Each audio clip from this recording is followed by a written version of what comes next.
మరి వీళ్ళలాగే రెండోవాడు కూడా ఆలోచించాలి కదా. ఇప్పుడు ఫస్ట్ వాడికి 5 ఇచ్చి రెండో వాడికి 2 ఇచ్చాడు. మరి వీళ్ళలాగా వాడు కూడా రియాక్ట్ అవ్వాలిగా. వాడికి 5 ఇచ్చాడు, నాకు 2 ఇచ్చాడు, ముష్టి 2, ఈ 2 పెట్టి నేనేం చేసేది అని వీడు ఎగ్గొట్టాలిగా. కానీ వాడు కరెక్ట్గా ఆలోచించాడు. ఏం చేశాడో తెలుసా? ఎవని సామర్థ్యం ఎంతో యజమానుడికి తెలుసు కనుక 5 ఇస్తే 5కి వీడు ఎంత చేయగలడో, 5 అనే దాన్ని మోయగలడో లేదో, దాన్ని వెచ్చించి వర్కౌట్ చేయగలడో లేదో నా యజమానికి తెలుసు. నాకు 2 ఇచ్చాడంటే నా సామర్థ్యం ఇంత అని తెలుసుకున్నాడు, నాకు అంత ఇచ్చాడు, అంతవరకు నేను చేస్తే చాలు.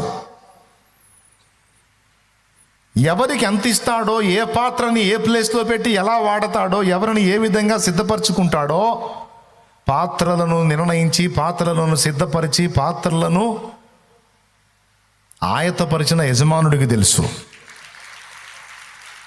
ఏ పాత్రను ఎందుకు చేశాడో.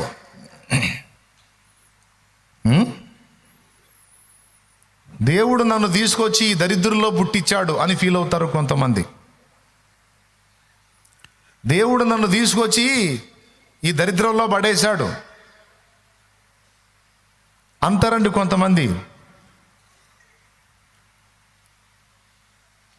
అవును, వెలివేయబడిన వారు, అనబడిన వారిలో పుట్టినవాడు అంటరాని వాళ్ళుగా అవమానాలు పొంది తరతరాలుగా మనుషుల చేత గాయపరచబడినటువంటి స్థితిలో ఉన్నటువంటి వాళ్ళలో నుంచి ఒక ఆణిముత్యం వచ్చింది కదా. భారత రాజ్యాంగ రచయిత వచ్చాడు కదా. దేవుడా, నన్ను ఇక్కడెందుకు పుట్టించావు? నన్ను అగ్రవర్ణాల్లో పుట్టించలేదేం అనుకోలా. అగ్రవర్ణాలు ఇది బురద అంటే ఆ బురదలోనే పుయ్యాలి కలువ. బురదలోన పుట్టానని కలువ దిగులు చెందేనా, నల్ల మబ్బు కమ్మేసిందని చంద్రదీపమారేనా.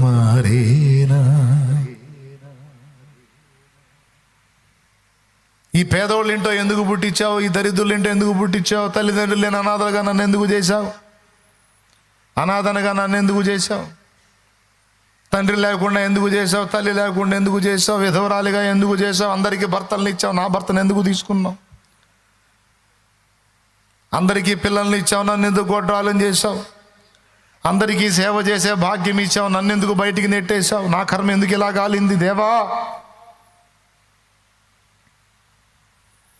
అని అందరిలాగా నా బతికేలాగా, వారలాగా వీరిలాగా నా బ్రతికేలాగా అని పొద్దస్తమానం ఇతరులను చూసుకొని, ఇతరులతో పోల్చుకొని, మనసును గాయపరుచుకొని, ఏమీ సాధించలేని స్థితిలో, ఎందుకు పనికిరాని స్థితిలో నేను చెప్పిన ఈ మూడవాళ్ళలాగా బతుకుతున్నోళ్ళు ఈ భూమి మీద చాలామంది ఉన్నారు. వాళ్ళకి కనువిప్పు కలిగించాలి. ఇంతెందుకు చాలామంది ఉన్నారంటే వాళ్ళు ఎవరో అనుకుంటారు. మీరు పోల్చుకోలేదా ఇతరులతో? అబద్ధాలు ఆడకుండా నిజం చెప్పండి. మీరు పోల్చుకున్నారా లేదా? వాడికంటే అవకాశాలు వచ్చినాయి అన్న, వాడికి నాకు రాలేదుగా. చాలామందిని వాడుకున్నాడంటే చాలామందికి ఆ టాలెంట్స్ ఇచ్చాడు. మరి నాకు ఇలేదుగా దేవుడు, మరి నన్నేం చేయమంట? కొంతమంది ఏమో వాళ్ళకి ఇచ్చాడు, నాకు ఇవ్వలేదు కనుక నా బ్రతుకు ఇంతే అని ఫిక్స్ అయిపోతే, కొంతమంది ఏమో అయ్యో నాకు లేనివన్నీ వాళ్ళకుని అని బతుకంతా వాళ్ళకెళ్ళి చూసి వీళ్ళకెళ్ళి చూసి ఏడవనే సరిపోయింది. కొంతమంది ఏమో వాళ్ళకి ఇచ్చాడు, నాకు ఇలేదు, వాళ్ళు అంతే నేను ఇంతే అని చెప్పి కూర్చునేవాళ్ళు ఇంకొక టైపు. మరి ఇంతకీ నువ్వే టైపు? షో చేయకుండా మనం మనస్సాక్షిని పరిశీలించుకుందాం. షో చేయకుండా ఈ రెండిట్లో ఏదో ఒక దానికి మనం టచ్ అయి ఉంటాం. ఈరోజు మీకు అందరికీ ఒక మాట చెప్తున్నాను. ఈ నూతన సంవత్సర శుభారంభంలో ఈ 2వ ఆరాధనలో సందేశంలోంచి పరిశుద్ధాత్మ దేవుడు మాట్లాడుతున్నాడు. ఇకనైనా మార్పు చెందండి రా అని.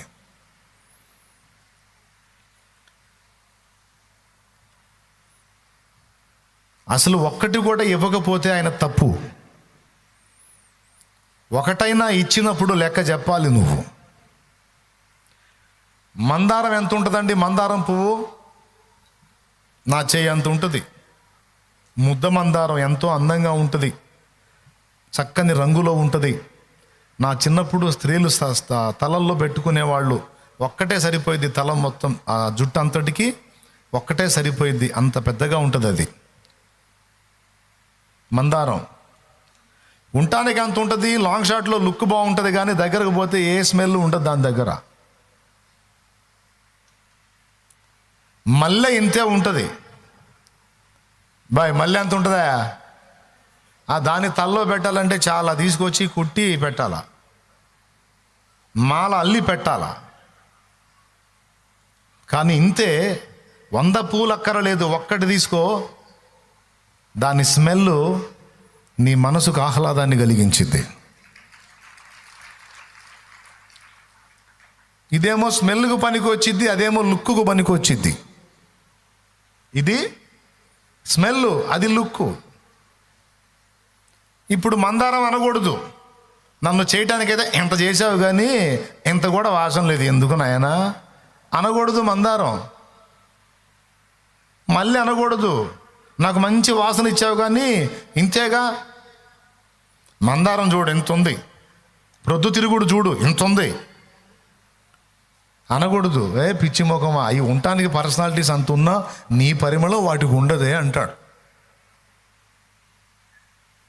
అవునా? ఇప్పుడు మళ్ళీ ఏం చేసుకో, మళ్ళీ ఎటు చూడాలా? మళ్ళీ ఎటు చూడాలండి? మళ్ళీ 2 వైపులో చూడాలా. ఒకటి తనను నిర్మించిన సృష్టికర్త వైపు చూడాలా, 2 తన వైపు తానే చూసుకోవాలా. నాకు ఇచ్చింది ఏంది, నన్ను ఎందుకు ఏర్పాటు చేశాడు, నేను చేయవలసింది ఏంది, నా స్థానం ఎక్కడా, నా స్థాయి ఏంటి, నాకేది డిసైడ్ చేశాడు, అదే మళ్ళీ చూడాల్సింది. మందారం ఫీల్ కాకూడదు, నన్ను చేయటానికి ఎంత చేసావు కానీ ఎంత వాసన కూడా లేదు, ఎందుకు అనకూడదు. నా సృష్టికర్త నన్ను ఎందుకు చేశాడు, నా నిర్మాణం వెనక ఆయనకున్న ఉద్దేశం ఏంటి అని ఆయన వైపు చూడాలి, తన వైపు చూడాలి. తను ఏం ఫలించాలో అది ఎరిగి ఫలించాలి. కానీ చాలామంది సైకాలజీ ఎలా ఉంటుందంటే, ఎప్పుడు ఇతరులతో పోల్చుకొని చాలా వరకు మనశ్శాంతిని పోగొట్టుకుంటారు. ఆ ఇతరులతో పోల్చుకొని వాళ్ళని రీచ్ అవ్వడానికి బరితెగించి తప్పటడుగులు కూడా వేస్తారు. అదొక బుద్ధిహీనత. దేని పరిమళం దానిదే, దేని స్థాయి దానిదే. అట్లెందుకు చేస్తాడండి? రకరకాలుగా అందరినీ ఒకే టైపు చేయాలి అంటే కుమ్మరి దగ్గరికి పోదాంపా. ఇప్పుడు మంచినీళ్ళ కుండను బాత్రూంలో కుండ ఒకటేనా? సరే, అన్నీ ఒకే సైజులో ఉండాలి. గరిసె అంటే మీకు తెలుసా? గరిసె పెద్ద కుండ, అందులో నేను పడతా. గరిసె అంటే పెద్ద కుండ, ధాన్యమును భద్రం చేసేదాన్ని గరిసె అంటారు. దానిలో నువ్వు పడతావు, అంత పెద్దగా ఉంటుంది గరిసె. చూసారా మీరు గరిసె? ఇక నేను తయారు చేసి చూపించాలి మీకు, కానీ కష్టంలే. కానీ తీసుకెళ్ళి హైదరాబాద్లో ఉంది చూపిద్దామంటే ఇంతమందిని ఏడ తీసుకెళ్ళేది? ఓయమ్మ, లారీలు బస్సులు పెట్టాలా, నా వల్ల ఏడేది ఆ గరిసె కోసం. అతిపెద్ద కుండ గరిసె అంటే. అది కుమ్మరే చేస్తాడు. మంచినీళ్ళు తాగేటువంటి కుండ అది కుమ్మరే చేస్తాడు. బాత్రూంలో వాడే లోట ఇప్పుడంటే అల్యూమినియం, ఇత్తడి, స్టీల్, ప్లాస్టిక్, ఫైబర్ రకరకాల వస్తువులు వచ్చినాయి. పూర్వపు రోజుల్లో మట్టి పాత్రలే. ఆ వాష్రూమ్లో లేదా ఆ బయటికి వెళ్ళేటప్పుడు ఉపయోగించే పాత్రలు ఉంటాయి, లోటాలు, అవి కూడా మట్టితోనే చేస్తారు. అలాగే కుండలు కాకుండా కూజాలు ఉంటాయి, అవి కుమ్మరే చేస్తాడు. ఇవి కాకుండా వంట చేసుకునే మూకుళ్ళు ఉంటాయి, అవి కుమ్మరే చేస్తాడు. మూకుళ్ళు ఉంటాయి తెలుసా? మూకుళ్ళు. అలాగే సచ్చినోళ్ళ దగ్గర పగలగొట్టే కుండలు ఉంటాయి, చిన్న కుండలు, చిట్టి కుండలు, గిరగిరా 3 రౌండ్లు 7 రౌండ్లు తిరిగి ఎత్తి పగలగొట్టి జంపు వెళ్ళిపోతాడు. సచ్చినోడి దగ్గర పగలగొట్టే కుండ ఒకటి, శుభ్రపరుచుకునే గది దగ్గర ఉండే పాత్ర ఒకటి, ఆహారం వండుకునే మూకుళ్ళు, అఫీషియల్గా తాగేటువంటి ద్రాక్షారసం లాంటివి ఏమైనా పోసుకోవటానికి కూజాలు, మొత్తం మట్టే. మొత్తాన్ని నిర్మించేది కుమ్మరే. ఈరోజు ఇంతమందిని మనందరినీ నిర్మించిన వాడు సృష్టికర్త అయిన దేవుడు. ఆయన చేతిలో పాత్రలో మనం. ఆ కుమ్మరి చేతిలో మన్నున్నట్టు నా ప్రజలు నా చేతిలో ఉన్నారు కారా అంటాడు. ఇర్మీయా గ్రంథము 18వ అధ్యాయము. ఒక్కసారి తీయండి.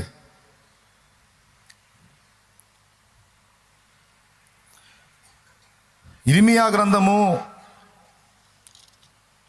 18వ అధ్యాయము 2వ వచనం నుంచి, యెహోవా యొద్ద నుండి ఇర్మీయాకు ప్రత్యక్షమైన వాక్కు. అక్కడి నుంచి చదువు నానేక. నీవు లేచి కుమ్మరి ఇంటికి పొమ్ము. అక్కడికి ఎందుకు ప్రభువా? అక్కడ అనలా ఇర్మీయా, నువ్వు ఎక్కడికి పో అంటే అడిగి పోవటమే ఆయన పని. దేవుడు అన్నీ నీ ఉన్న దగ్గరే కూర్చోబెట్టి మాట్లాడు. ఒక్కొక్క ప్లేస్కు తీసుకెళ్ళి ఒక్కొక్క విషయాలు మాట్లాడతాడు. ఒక్కొక్క సన్నివేశంలోకి వచ్చినప్పుడు ఒక్కొక్క సంగతి మాట్లాడతాడు. మన తెలివేంటో తెలుసా? కూర్చున్న దగ్గరే కూర్చుంటాను అన్నీ చెప్పు, అట్లా చెప్పడు. ఒక్కొక్క విషయాన్ని ఒక్కొక్కటి చూపించి మాట్లాడతాడు. ఒక్కొక్క విషయాన్ని ఒక్కొక్క అనుభవాన్ని నేర్పించి మాట్లాడతాడు. ఆ అనుభవంలోనికి పోకముందు మనకు అర్థం కాదు. ఆయన చూపించాలనుకున్నది చూపించకముందు మనకు అర్థం కాదు మ్యాటర్. ఇర్మీయాని కుమ్మరింటికి తీసుకెళ్ళాడు. నువ్వు అక్కడికి వెళ్ళు, నేను అక్కడ నీతో మాట్లాడతాను. ఈ మొక్క చెప్పినవాడు ఆ మొక్క ఏదో ఎక్కడే చెప్పవచ్చుగా అనలా భక్తులు. నువ్వు ఆడికి పో, ఆడ మాట్లాడతానని మాట్లాడావుగా ముందు నాతో. అక్కడ మాట్లాడేది ఎక్కడే మాట్లాడనలా. ఎక్కడ పోవాలి ప్రభు? ఫలానా దగ్గరికి. అలాగే ప్రభు వెళ్ళాడు. ఇర్మీయా చిత్తం ప్రభువా నీకేమి కనబడుతుంది అన్నాడు. ఇర్మీయా చిత్తం ప్రభు అంటే దేవుడు అన్న నీకేం కనపడుతుంది? కుమ్మరి మట్టి తీసుకొని పాత్రను నిర్మిస్తున్నాడయ్యా. చూడు, చదువు నానాయక, చకచక చదువు. నేను కుమ్మరి ఇంటికి వెళ్ళగా వాడు తన సారి మీద పని చేయుచుండెను. కుమ్మరి జిగటమట్టితో చేయుచున్న కుండ వాని చేతిలో విడిపోగా ఆ జిగటమన్ను మరలా తీసుకొని కుమ్మరి తనకు యుక్తమైనట్టుగా దానితో మరి ఒక కుండ చేసెను. అంతటా యెహోవా వాక్కు నాకు ప్రత్యక్షమై ఇలాగు సెలవిచ్చెను, ఇశ్రాయేలు వారులారా, ఈ కుమ్మరి మట్టికి చేసినట్లు నేను మీకు చేయలేనా? ఇదే యెహోవా వాక్కు. జిగటమన్ను కుమ్మరి చేతిలో ఉన్నట్టుగా ఇశ్రాయేలు వారులారా మీరు నా చేతిలో ఉన్నారు. అద్దుగది నా పరలోకపు తండ్రి, నా మంచి కుమ్మరి, నా పరలోకపు తండ్రి, నా మంచి కుమ్మరి, నీకిష్టమైన పాత్రను చేయ నన్ను విసిరేయక సారెపై ఉంచావా? నీకిష్టమైన పాత్రను చేయ నన్ను విసిరేయక సారెపై ఉంచావా? జ్యోతిర్మయుడా, నా ప్రాణ ప్రియుడా, స్తుతి మహిమలు నీకే. నా ఆత్మలో అనుక్షణం, నా ఆత్మలో అనుక్షణం నా అతిశయము నీవే, నా ఆనందము నీవే, నా ఆరాధన నీవే, నా అతిశయము నీవే, నా ఆనందము నీవే, నా ఆరాధన నీవే.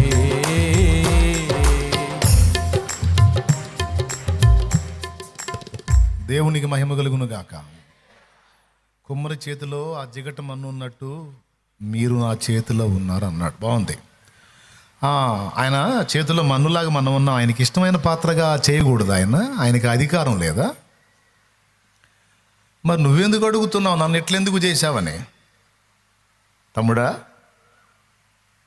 నన్ను ఎలా ఎందుకు చేశావు? నన్ను ఈ స్థానంలో ఎందుకు ఉంచావు? నాకు ఈ స్థితి ఎందుకు ఇచ్చావని ఎందుకు అడుగుతున్నావు నాయనా? ఆయన కుమ్మరి నాయన, నువ్వు కుండవి, నువ్వు మట్టివి, జిగటమన్నువు నువ్వు. ఆయనకి ఇష్టమైన పాత్రగా నిన్ను చేసుకుంటాడు. ఏ ఉద్దేశంతో నిన్ను నిర్మించాడో, నీ ద్వారా ఏం జరగాలనుకున్నాడో, ఏమో ఆయన ప్లాన్ ఏముందో. కానీ నీ సృష్టికర్తను నిందించవచ్చా? నన్ను ఇలా ఎందుకు చేశావని ప్రశ్నించవచ్చా? నాకు ఈ స్థితి ఎందుకు ఇచ్చావు అని అనవచ్చా? పోనీ నాయన, వారు అలాగున్నారు, వీళ్ళు ఇలాగున్నారు, నాకు అర్థం. నన్ను ఇలా చేశావు కదా, మరి ఈ స్థితిలో ఉన్న నన్ను ఎలా వాడుకోదలుచుకున్నావో నాకు చెప్పయ్యా. అయ్యా, ఈ స్థితిలో నన్ను ఉంచావు కదా, ఈ స్థితిలో నన్ను నువ్వు ఏ విధంగా నీ చిత్తము నెరవేర్చుకోవడానికి వినియోగించుకోవాలనుకున్నావో నాకు చెప్పయ్యా, నీకు స్తోత్రం అను. అప్పుడు ఇక నిన్ను లైన్లో తీసుకుంటాడు. మరే నిన్ను ఆ ఊర్లో ఎందుకు పుట్టించానంటే అని మొదలు పెడతాడు. మరి నిన్ను ఆ కుటుంబంలో ఎందుకు పుట్టించానంటే అని మొదలు పెడతాడు. మరి నిన్ను ఆ సైకోల మధ్య ఎందుకు ఉంచానంటే అని మొదలు పెడతాడు. అప్పుడు మరే నిన్ను ఎందుకు ఆ కొలిమిలో ఉంచానంటే అని అప్పుడు మొదలు పెడతాడు నీకు చెప్పటం. అప్పుడే ఆయన అడిగితే చెప్పేవాడు యజమానుండే, అతడికి 5 ఇచ్చావు, వీడికి 2 ఇచ్చావు, నాకు 1 ఇచ్చావు, ఏం సార్ ఇది అని అడిగితే చెప్పేవాడు. మరి 5 ఇచ్చిన వాడి దగ్గర 5 ఆశిస్తాను, 2 వాడి దగ్గర 2 ఆశిస్తాను, నీకు 1 ఇచ్చానంటే ఎక్కువ కష్టపడవు, చాలా జాగ్రత్తగా ఒంటిని కాపాడుకునే టైపురా నువ్వు, అందుకని ఈ 1కి ఏదో 1 తగలబెడితే సంతోషిద్దామని 1 ఇచ్చేలా 7 అమ్మ 1 7 అని చెప్పేవాడు.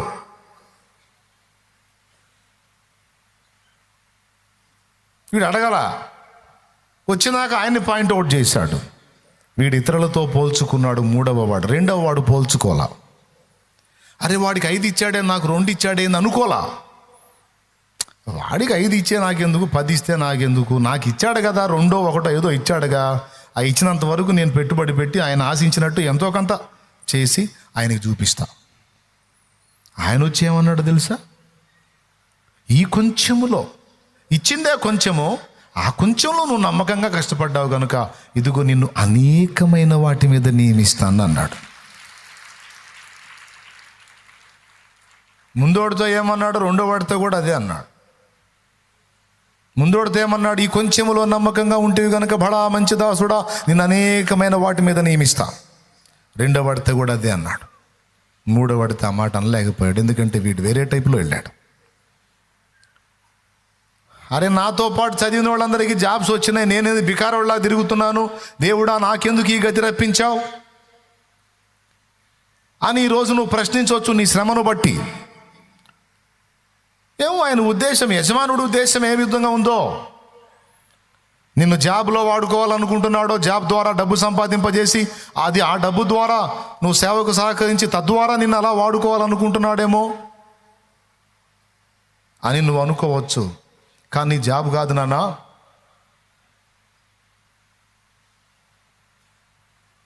నేను నిన్ను అనేక మందికి జాబులు ఇచ్చేటట్టు నిలబెడదాం అనుకుంటున్నా. అట్లయితే నాకు జాబ్ ఇవ్వాలి కదా, ఇచ్చి నాకు సంపాదన ఇచ్చి అప్పుడు కదా నేను ఉద్యోగాలు ఇచ్చేది. కాదు కాదు కాదు, అట్లా అని నేను నీకు జాబ్ ఇస్తే నువ్వు అందులో అతుక్కుపోతావు. నువ్వు పక్కన ఉంటే నీకు వేరే ప్రణాళిక ఒకటి ఉంది, అది అందుబాటులోకి వచ్చేటట్టు చేసి నిన్ను అందరికంటే, వాళ్ళకేమో జాబ్ వచ్చింది కానీ నీ ద్వారా అనేకులకు జాబ్ వచ్చింది.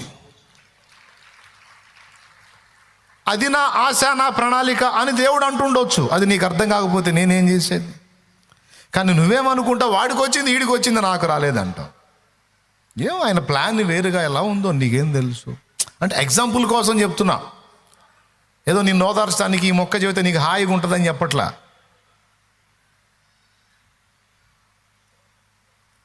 నీ క్లారిటీ కోసం చెప్తున్నాను, ఎగ్జాంపుల్గా చెప్తున్నాను నేను. సహజంగా మానవ నైజం ఏంటంటే ఎప్పుడు కూడా ఇతరులతో పోల్చుకొని వీళ్ళు నిరాశ పాలవుతారు. ఆ 3వ వాడి గురించి నేను చెప్పినప్పుడు వాడు ఒట్టి పిచ్చోడని మీరు అనుకుంటున్నారు కదా, నేను చెప్పింది 3వ వాడి గురించి కదా, మీ గురించే. అర్థమైందా? మీలో చాలామందికి సైకాలజీ ఉంది. ఏదన్నా కార్యం జరిగితే పక్క వాళ్ళతో పోల్చుకొని పొంగిపోవటం, ఏదన్నా తేడా వస్తే పక్క వాళ్ళతో పోల్చుకొని దిగజారిపోవటం రెండూ తప్పే. పొంగిపోవటానికి కృంగిపోవటానికి నీదా యజమానుడిదా? పెద్దగా చెప్పండి. మరి నీదేంది? ఎందుకో నన్నింతగా ప్రేమించితివి యేసయ్యా, నీకెందుకు పనికి రాని పాత్రను నేనయ్యా, ఎందుకో నన్నింతగా ప్రేమించితివి యేసయ్యా, నీకెందుకు పనికి రాని పాత్రను నేనయ్యా, నన్ను విసిరేయగా సారపై ఉంచితివి, కనికర స్వరూపుడా ఆలోచన కర్తవు, నీ కొరకే చేసుకుంటివి నిన్ను ప్రకటించే పాత్రగా, నీ కొరకే చేసుకుంటివి నిన్ను ప్రకటించే పాత్రగా, ఇది నీవిచ్చిన జీవితం, నీ పాదాలకే అంకితం, ఇది నీవిచ్చిన జీవితం, నీ పాదాలకే అంకితం, నీ కృపచేతనే నన్ను బ్రతికించితివి యేసయ్యా, నీ కృపచేతనే నన్ను బ్రతికించితివి యేసయ్యా.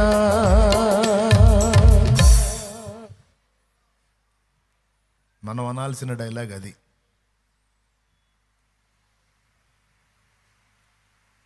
చాలామంది నేను చెప్పినట్టున్నారు, ఇప్పుడు చెప్పినట్టు కాదు ముందు చెప్పినట్టున్నారు. అందుకే భయం, అందుకే దిగులు, అందుకే విచారం, అందుకే కృంగుబాటు.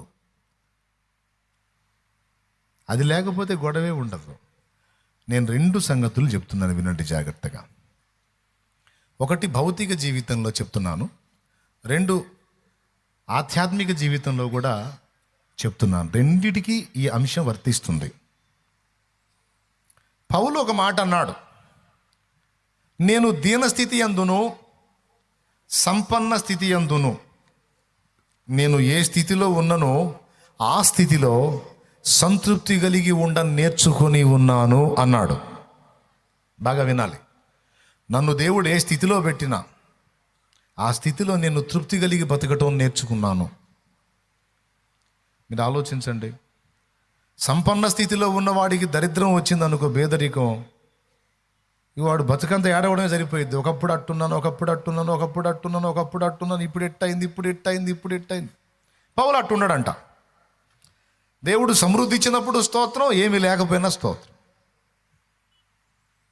అది అన్నీ ఉన్నప్పుడు స్తోత్రం చెప్పావు ఓకే, ఏమీ లేనప్పుడు ఎందుకు స్తోత్రం చెప్పావంటే యేసయ్య ఉన్నాడుగా.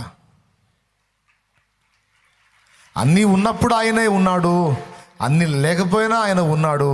ఆయన ఒక్కడు ఉంటే ఏదున్నా లేకపోయినా అన్నీ ఉన్నట్టే. నా శాంతి,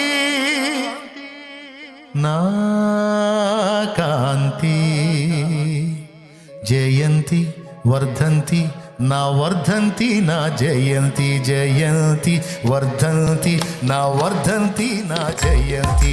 అంతా యేసే, జగమంతా యేసే, అంతా యేసే, జగమంతా యేసే, అంతా యేసే, జగమంతా యేసే, అంతా యేసే, జగమంతా యేసే.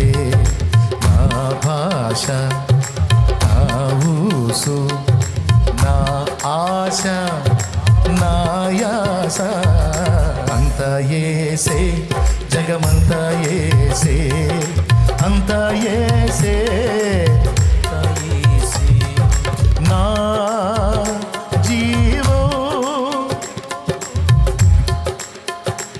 మాటలు ఎక్కువ తిలే మళ్ళీ వాక్యం పోయింది.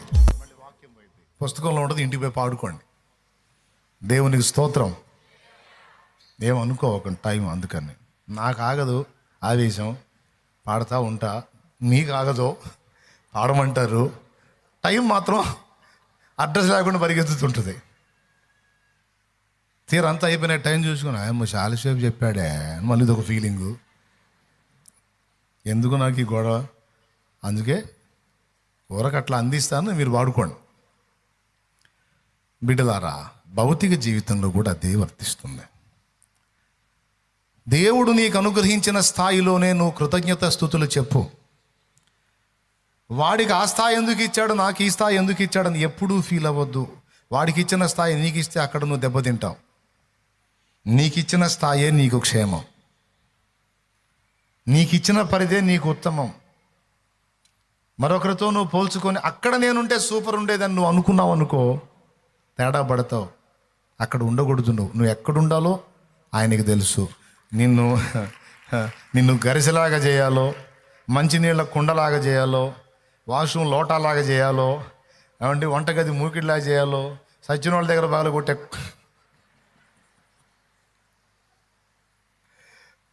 నిన్ను ఎలా ఏ విధంగా చేయాలో ఆయనకు తెలుసాయా.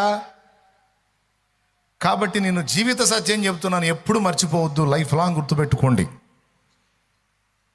నిన్ను నిర్మించిన నిర్మాత, నిన్ను నిర్మించిన సృష్టికర్త ఒక కొండ జిగట మన్నుగా నువ్వు ఉంటే నిన్ను నిర్మించిన కుమ్మరికి తెలుసు నిన్నే పాత్ర చేయాలో.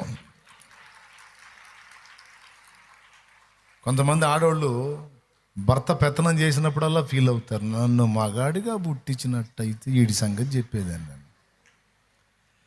మాట వినని కొడుకులను చూసి కూతుళ్ళు అంటారు, అరే మగపొటగా పుట్టారు, నేను మగాడినైతే అమ్మా నాన్న అసలు ఇంట్లోంచి బయటికి పోనీకుండా కూర్చోబెట్టి బతికిచ్చావంట, వెధవల్లారా అన్నాడు.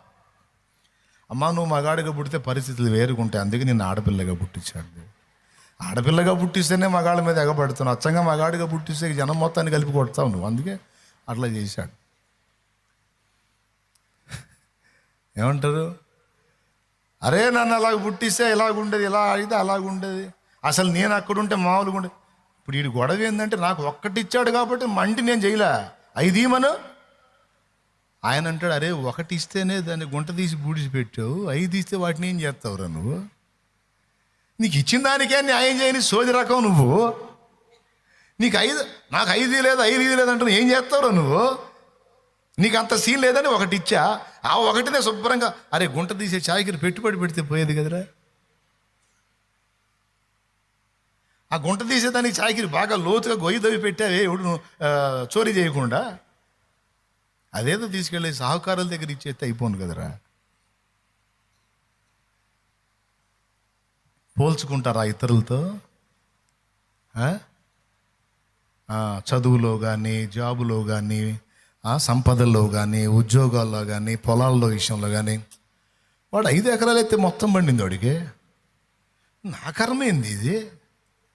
తగలబెట్టింది 2 ఎకరాలు అయితే మొత్తం పోయింది ఏంది?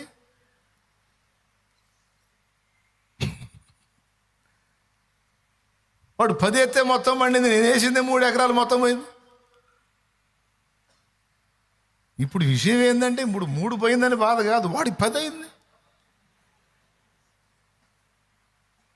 తన పొలం చూసేమో సగం చావటం, పక్కోడి పొలం చూసి మొత్తం చావటం మానసికంగా. నేను అది తప్పు అంటున్నాను, అది తప్పు. ఎవరికి ఎప్పుడు ఇవ్వాలో, ఏ టైంలో ఇవ్వాలో, ఎంత ఇవ్వాలో, ఎందుకు ఇవ్వాలో, ఎలా ఇవ్వాలో, ఏ విధంగా ఇవ్వాలో కర్తకు తెలుసు. చేయుటకు దేవుడు నీకు ఇచ్చినది శక్తి లోపం లేకుండా చెయ్యి, అదే నీ కర్తవ్యం. ఇక నిన్ను ఎట్లా తీసుకెళ్లాలో, ఏ విధంగా ముందుకు తీసుకెళ్లాలో, నిన్ను ఏ స్థాయిలో ఉంచాలో, నిన్ను ఏ విధంగా ఆశీర్వదించాలో సృష్టికర్త ఆ పరమ కుమ్మరి వదిలే. నాయనా అవతలాడు 10 ఎకరాలు పండింది, నేను 3 వేసా, 1.5 వచ్చింది, 1.5 చేతికి వచ్చింది, 1.5 పోయింది, ఇందును బట్టే నీకు స్తోత్రం అను. నువ్వు ఈ మాట అనగానే ఇంటోళ్ళు అంటారు, 3 ఎకరాలు అయితే 1.5 పండిందని స్తోత్రం అంటున్నాడు ఆయన పండితుడు అంటారు. అప్పుడు నువ్వు చెప్పాల్సిన మాట ఏం తెలుసా? ఇది కూడా పోయినా నాకు చింత లేదమ్మాయి. అప్పుడు అందరం కలిసి తలా ఒకటి పెద్ద చెప్ప తీసుకొని పోవచ్చు అంట. అట్లా కదా నువ్వు ఆవేశపడు వాకు. మనము అన్యులము కాదు, మనం దేవుని పిల్లలం.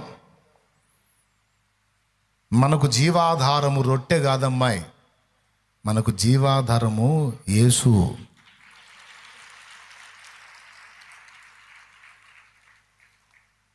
పండినోడికి పండిన దాన్ని తిని బతుకుతాడు. పండలేదు నాది పోయింది, కానీ నన్ను ఎలా బతికిస్తాడో నువ్వు చూడు.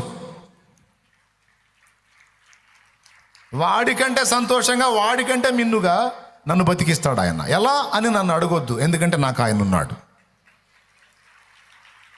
అది విశ్వాసి లక్షణం. ఇక ఇలాంటి మనస్తత్వాన్ని సాధన చేసినోడు సర్వకాల సర్వావస్థల యందు దేవుణ్ణి మహింపరుస్తూనే ఉంటాడు.